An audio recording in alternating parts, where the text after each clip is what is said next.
Hey y'all, it's all for Jean plus Mango, and we have one for y'all today. Mangs, attention!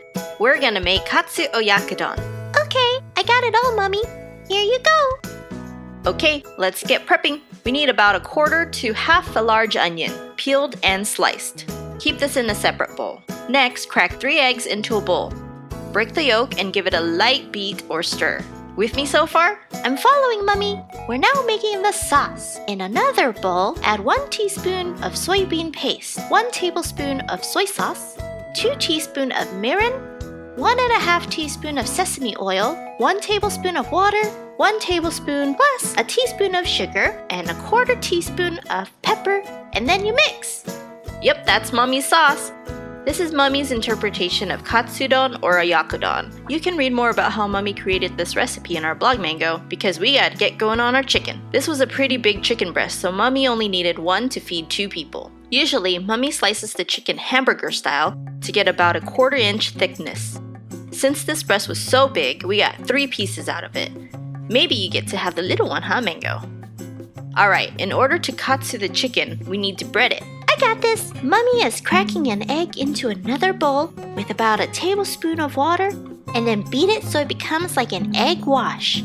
Super! In another plate, add 1/4 cup of all-purpose flour and season it with a few pinches of salt and pepper. You can be a little generous with that. Give it a mix and then set it to the side. In another plate, add about a cup of panko, which is a Japanese-style breadcrumbs.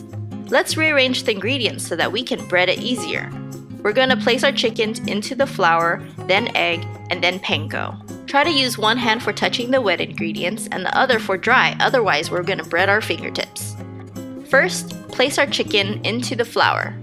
Flip it around so it gets an even coating, and try not to eat any, Mango! Dust off any excess flour and then dip it into the egg wash. This will be the glue to our panko. Let any excess egg drip off and then pat the chicken into the panko to get it covered everywhere. We'll just keep it in the same plate as the panko so that we don't have to wash another bowl. Now repeat the steps for the remaining chicken. Flour, egg wash, panko. And remember to switch your hands. Awesome! Thanks for helping me prep everything, Mango. We just have to cook everything now. If we're not ready to cook it, go ahead and wrap everything in saran wrap and keep it in the refrigerator. In a large pan or wok, add about 1/4 cup of oil and heat it to medium-high. Drop the chicken cutlets into the oil, and after a few minutes, it will become golden brown and ready to flip. After a couple minutes more, chicken is finished, but Mommy didn't like the uneven color of the fry, so we'll give it another flip. An amateur one at that. Alright, we don't want to overcook the smaller piece though, so let's take it out now. Once we're ready to pull the chicken out of the wok, we need to let it slightly cool before we slice it up. Meanwhile, we'll turn the heat down to medium-low and cook the onions in the same wok with the same oil and katsu bits. Sweat the onions out to give it a nice color. Why not? Let's add 2 teaspoons of our sauce into the onions to give it some flavor. When the onions are at your desired doneness, turn the heat to low. Split the onions into 2 sides. Place the cutlets on top of the onions. You could probably do this faster using tongs instead of chopsticks. Or, if you don't really care about presentation, you don't really need to put it neatly into the pan.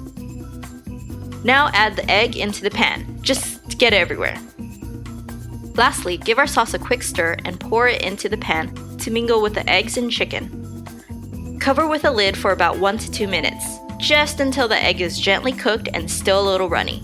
Okay, Mommy left it cooking a tad longer than my desired preference, but it's okay, it's still delicious. When we're ready to serve, scoop rice into bowls. Cover with plates or lids to help keep the rice warm. Then gently and to your best ability, scoop in the Katsu-Okyako-Don, just so that we can keep everything intact. There you go, this one looks better. If you made it right, the juices of the sauce and egg would run into the rice, making every bite flavorful and delicious. Oh yeah!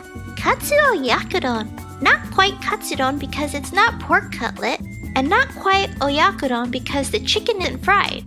Check out our website at a4J.com for our blog post on Katsu-Okyako-Don and get a free copy of this hand-lettered recipe. And that's all for Jean and Mango.